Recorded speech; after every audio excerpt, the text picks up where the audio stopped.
Saludos, bienvenidos a un video más y vamos a retomar el tema que teníamos anteriormente sobre el libro de Apocalipsis. Habíamos hablado en otros videos de que Apocalipsis se divide en tres grandes partes que son la iglesia de Dios en la tierra, la iglesia en el cielo y el futuro eterno de la humanidad. Por lo tanto, vamos a definir la primera parte, que es la iglesia de Dios en la tierra. La iglesia de Dios en la tierra se encuentra detallado en lo que son los diferentes mensajes, los 7 mensajes a las iglesias de Asia. Y dentro de ellos comienza con la primera iglesia, que es la iglesia de Éfeso, donde el Señor le envía un mensaje a esta iglesia. La iglesia de Éfeso representa a la iglesia primitiva, la iglesia naciente, o sea, la primera iglesia, los primeros creyentes. Y es que si tomamos en cuenta el versículo 2 del capítulo 2 de Apocalipsis, veremos que dice expresamente: Conozco tus obras, tu duro trabajo y tu perseverancia. Sé que no puedes tolerar a los malvados, que has puesto a prueba a los que dicen ser apóstoles y no lo son, y has descubierto su engaño. Has perseverado y has soportado dificultades por mi nombre y no has desfallecido. Estos versículos que acabamos de leer hablan de una iglesia que se esforzó en trabajar, que se esforzó en dar a conocer el nombre de Jesús, en llevar, en expandir el evangelio, pero a la vez sufrió persecuciones. Esta es la iglesia primitiva, es la iglesia que nace justamente cuando Jesús es alzado al cielo y derramado el Espíritu Santo sobre todos los creyentes. Segundo, tenemos la iglesia de Esmirna. La iglesia de Esmirna representa a la iglesia del nacimiento mismo del sincretismo con Constantino. Emperador lo que hizo fue sincretizar la iglesia entre dos creencias, la creencia cristiana con la creencia de muchos dioses. Ese sincretismo fue introducido a la iglesia cristiana por obligación o por mandato del emperador. Y es que el versículo 9 lo detalla de esta manera. Dice: yo conozco tus obras, tu tribulación, tu pobreza, aunque eres rico, y la blasfemia de los que dicen ser judíos y no lo son, sino que son sinagogas de Satanás. Esto, mis hermanos, eh, hace es lo que decían sobre los judíos que no lo eran, o sea, los prosélitos que se hacían judíos hacían creer que sí se habían hecho judíos de verdad, pero tenían la tendencia todavía a esas creencias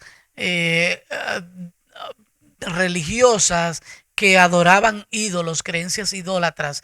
Y por lo tanto, aquí este texto dice que dicen ser judíos y no lo son, porque son solamente sinagogas de Satanás. Estos cristianos eran los que de alguna manera trajeron al cristianismo la práctica que ya había sido ordenada por el emperador. Pero también, siguiente de esa, tenemos la iglesia de Pérgamos. La iglesia de Pérgamos representa a la iglesia de la Santa Inquisición. El versículo 13 lo detalla de esta manera. Dice: Sé dónde vives, donde tiene Satanás su trono. Sin embargo, sigues fiel a mi nombre. No renunciaste a la fe que tienes en mí, ni siquiera en los días en que Antipas, mi testigo fiel, sufrió la muerte de esa ciudad donde vive Satanás. Tenemos que notar que en cada uno de estos textos bíblicos, la Biblia va a detallar una iglesia la cual Dios la resalta por sus cosas buenas, y otra iglesia la cual, y refiriéndose al mismo hombre, al príncipe de la iglesia, otro detalle que descarta a la iglesia. Esto es como si se hiciera una fusión donde hay una iglesia fiel y una iglesia que no es fiel. Esto ha habitado en todos los tiempos dentro de la iglesia, pero algo que me interesa muchísimo y me agrada de Dios es que Él primero le resalta las cosas buenas a la iglesia y después corrige las cosas que no están bien. Y en esta iglesia de la Santa Inquisición había estas dos cosas. Había una iglesia que se aferraba a la ordenanza del emperador, pero también había una iglesia que se aferraba a las creencias de Dios, y esta era la iglesia que estaba muriendo a manos del emperador. De hecho, dentro de ellos murieron muchos de los cristianos que fueron establecidos como puntas de lanza para llevar el evangelio, para expandir el evangelio en todo el mundo conocido para ese tiempo. Y por eso dice el texto que es una iglesia que ha sufrido y que no ha negado la fe del Señor. Pero también había una iglesia que habitaba en un lugar de oscuridad. La misma iglesia fiel permanecía, habitaba dentro de la oscuridad, y allí morían o predicaban la palabra. Esa era su misión: predicar la palabra o morir. Para continuación tenemos la iglesia de Tiatira. Tiatira es una iglesia que representa la iglesia de la reforma, la iglesia que lucha por la reforma.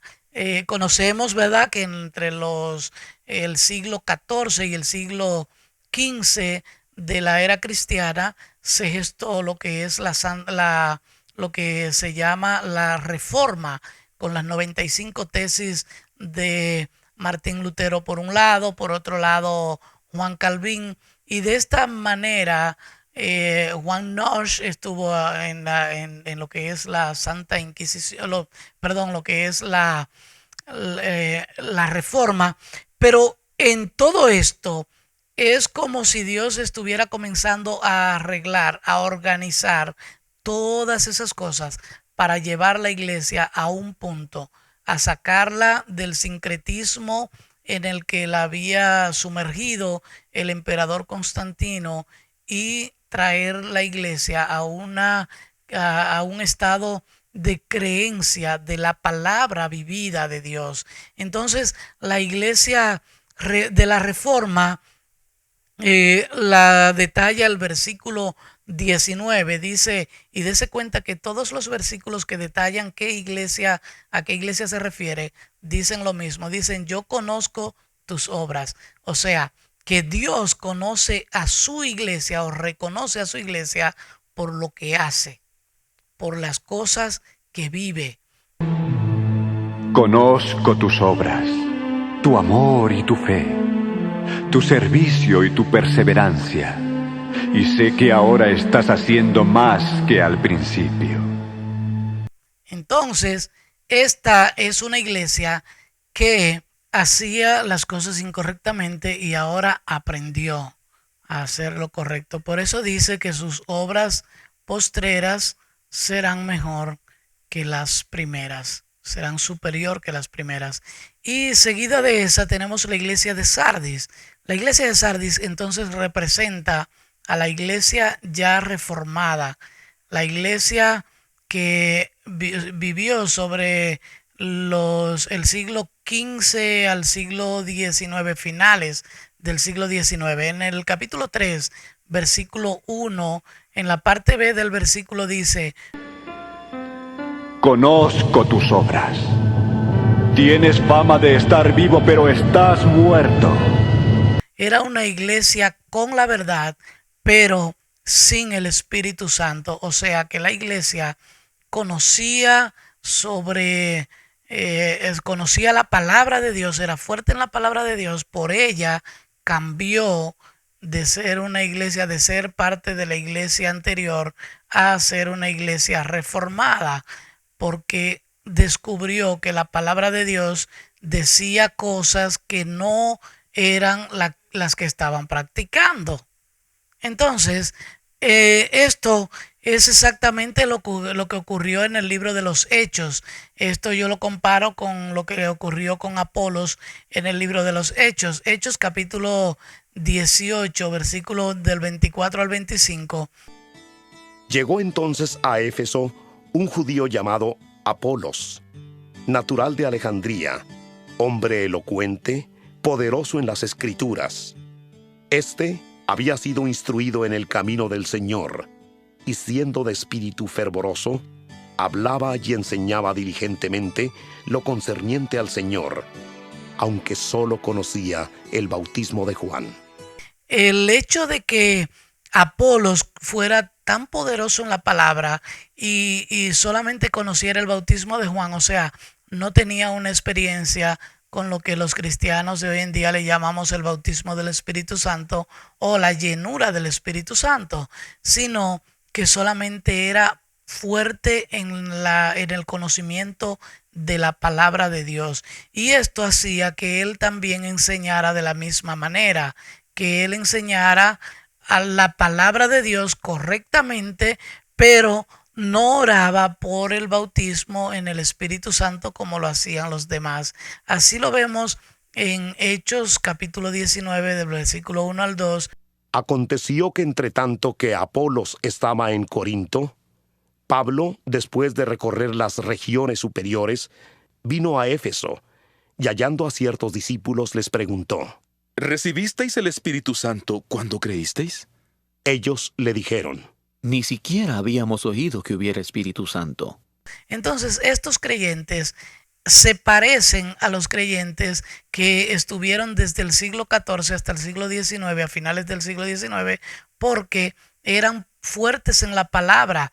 Ahí tuvieron las bases en maestros como Martín Lutero, Juan Norsch, Juan Calvin. Fueron gente poderosos en la palabra, pero lamentablemente no practicaron la búsqueda de la llenura del Espíritu Santo. Sin embargo, a la iglesia que arribamos ahora, la iglesia de Filadelfia, es una iglesia que nace y se fundamenta en lo concerniente al poder del Espíritu Santo. La iglesia de Filadelfia está representando a la iglesia que nace entre el 1888 y 1889, cuando comienza un mover del Espíritu con un grupo de hombres y mujeres, incluyendo una mujer llamada Catherine Kuhlman, que ustedes la conocerán o pueden buscar sobre ella,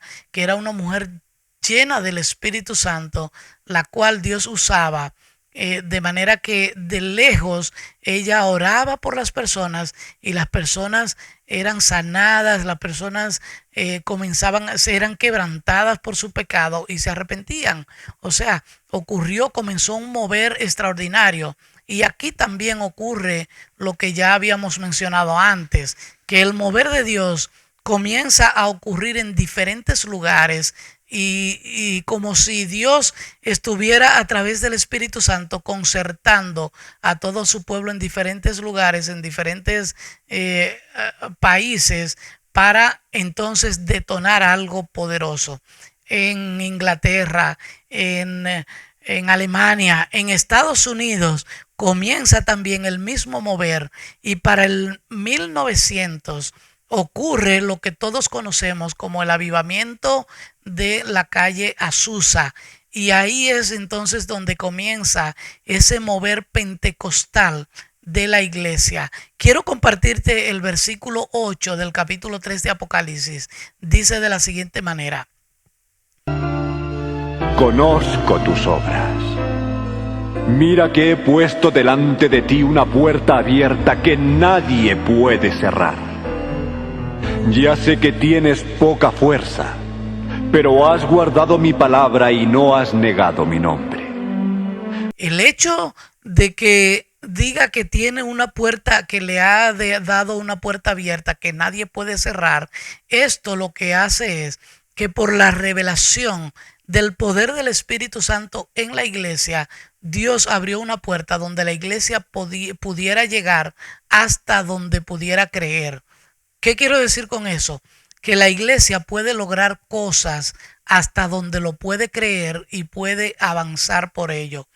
Y eso lo hemos visto en este mover del pentecostalismo en la iglesia. Hemos visto que la iglesia ha logrado cosas extraordinarias, incluyendo algo que usted quizás no conozca que la iglesia tuvo que ver con ello, pero sí tiene que ver. Y voy a mencionar este acontecimiento porque es un acontecimiento que conmovió a todo el mundo y todavía se narra en la historia. La caída del muro de Berlín. Un hombre, Dios llamó a un hombre en Estados Unidos y lo envió a Alemania para que orara delante del muro y le ordenara al muro caerse.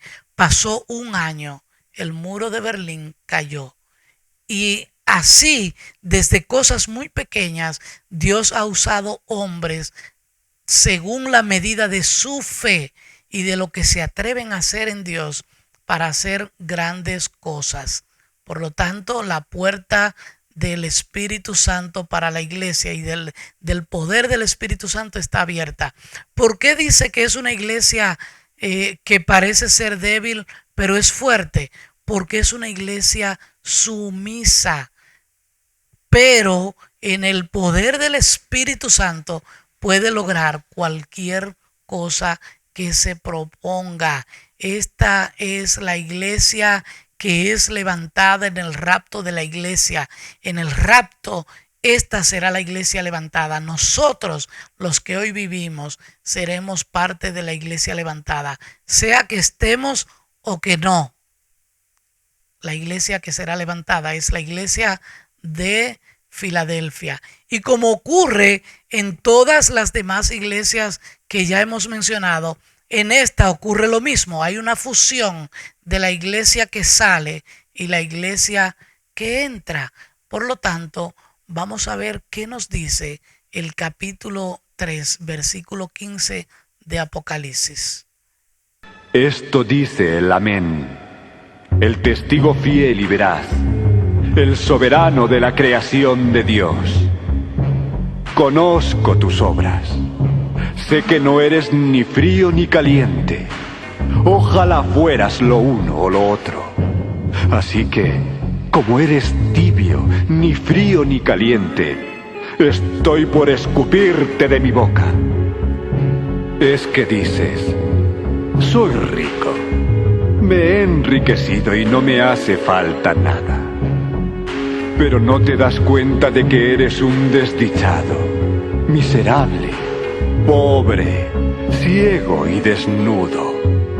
Podemos ver que esta iglesia, la iglesia de Filadelfia y la iglesia de la Odisea, son dos iglesias que permanecen ahora mismo, están juntas, y ahí es donde podemos ver y podemos saber que la venida del Señor Jesucristo está cerca.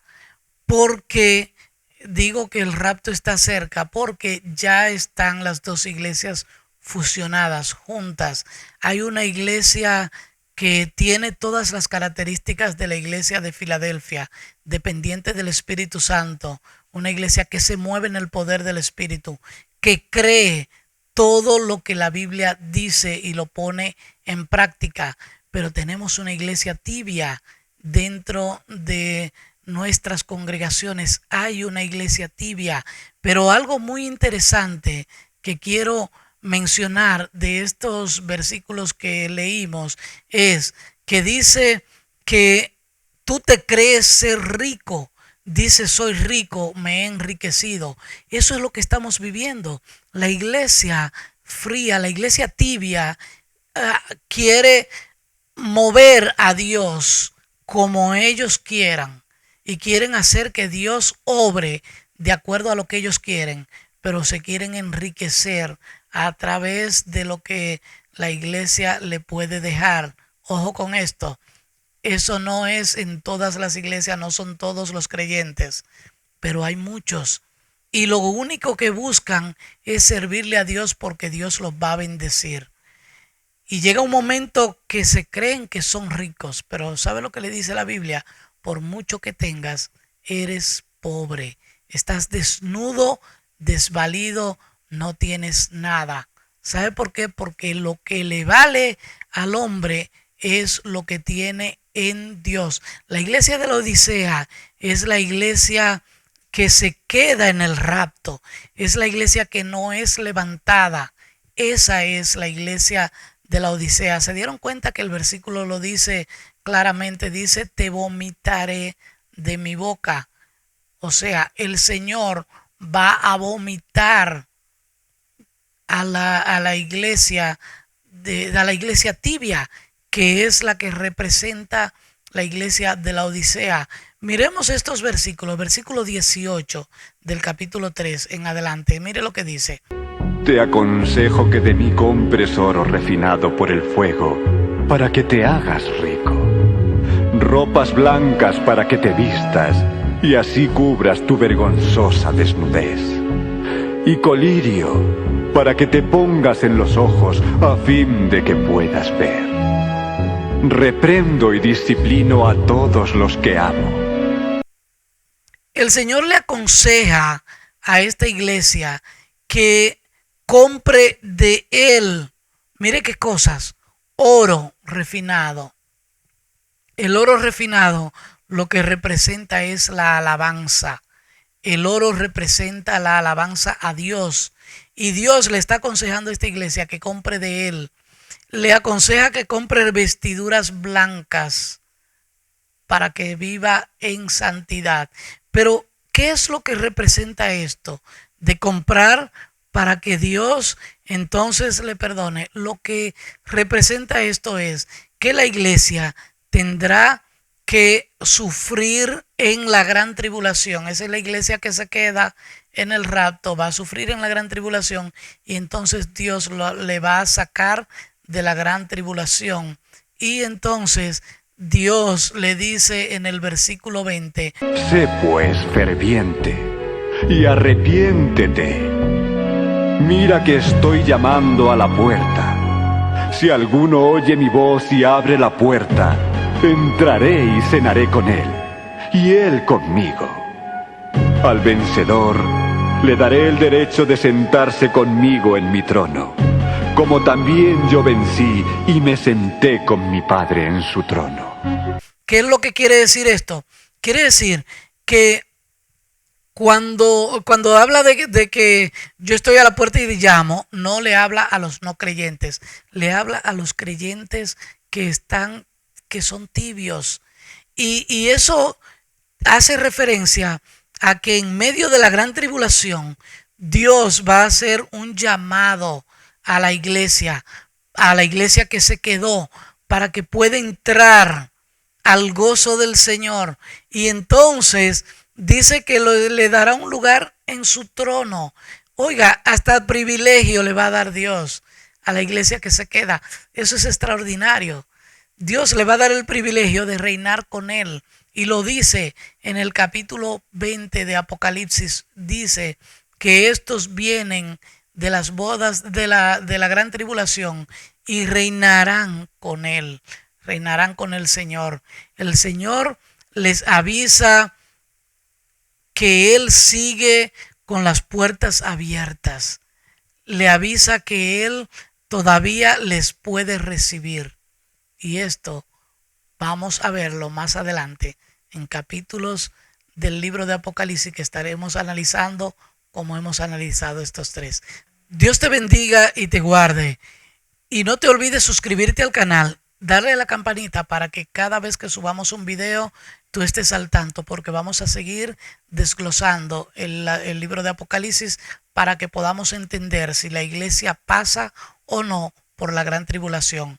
La parte que viene a continuación es vital para entender esto.